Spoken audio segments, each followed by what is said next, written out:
Bangladesh is 74%. অঘোষিত বাণিজ্য নীতির আওতায় পাল্টা শুল্ক আরোপ করেন যুক্তরাষ্ট্রের প্রেসিডেন্ট ডোনাল্ড ট্রাম্প, যার খড়গ পড়ে বাংলাদেশের ওপরও। ৩ মাস আগে ঘোষিত এই শুল্ক কাটাছেঁড়ার পর কার্যকর হতে যাচ্ছে আগামী ১ আগস্ট। 67%. That's tariff.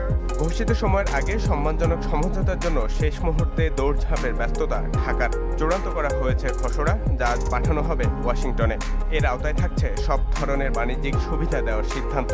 থাকছে যুক্তরাষ্ট্র থেকে আমদানি হওয়া পণ্যে 650 কোটি টাকার শুল্ক ছাড়। আমদানি বাড়ানো হবে গম, সয়াবিন, ডাল, চিনি ও অন্যান্য কৃষিজ পণ্য।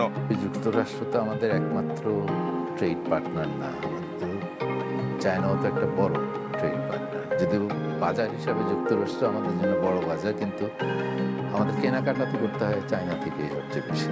ভূ রাজনৈতিক, ভূ অর্থনৈতিক বিভিন্ন বিষয় এটার সাথে জড়িত। সুতরাং এটা বেশ একটা জটিল একটা আলাপ আলোচনা। যুক্তরাষ্ট্র থেকে আমদানি বাড়বে উড়োজাহাজ, এলএনজি, সামরিক সরঞ্জামেরও। তবে অবাণিজ্যিক কোনো শর্তে এখনও রাজি হয়নি ঢাকা। যুক্তরাষ্ট্রের সাথে সমঝোতায় করণীয় নিয়ে বেসরকারি খাতের অংশীজনদের সম্পৃক্ত করা হয়েছে বাণিজ্য মন্ত্রণালয়ের উদ্যোগে। লবিস্ট নিয়োগের মাধ্যমে বাংলাদেশের পক্ষে সিদ্ধান্ত নিয়ে আসতে কাজ করছেন ব্যবসায়ীরাও। এখানে এত বিষয় জড়িত, যদিও বাংলাদেশ বলেছে তারা অনেক কিছুতে শূন্য শুল্ক করবে, সরকারি প্রকিউরমেন্ট সেগুলো মার্কিন যুক্তরাষ্ট্র থেকে করা হবে, অন্য রাষ্ট্র থেকে না করে। এগুলোর আবার ইকোনমিক কস্টও আছে। সুতরাং আলাপ আলোচনা করতে গেলে আমি কতটুকু পাবো এবং সেটার প্রেক্ষিতে কতটুকু ছাড় দেব, এই বিষয়টা কিন্তু গুরুত্বপূর্ণ।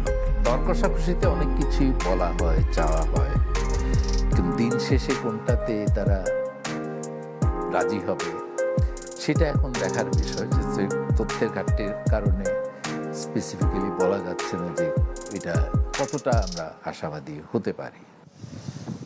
আপাতত চূড়ান্ত শুল্ক হার নির্ধারণ না হলেও শুল্ক স্থগিতের মেয়াদ 6 মাস বাড়ানোর প্রস্তাব করবে বাংলাদেশ। আর পদক্ষেপ নেওয়া হচ্ছে বাংলাদেশের ব্যবসার পরিবেশ উন্নয়নে ইউএসটিআর এর পর্যবেক্ষণ বাস্তবায়নে।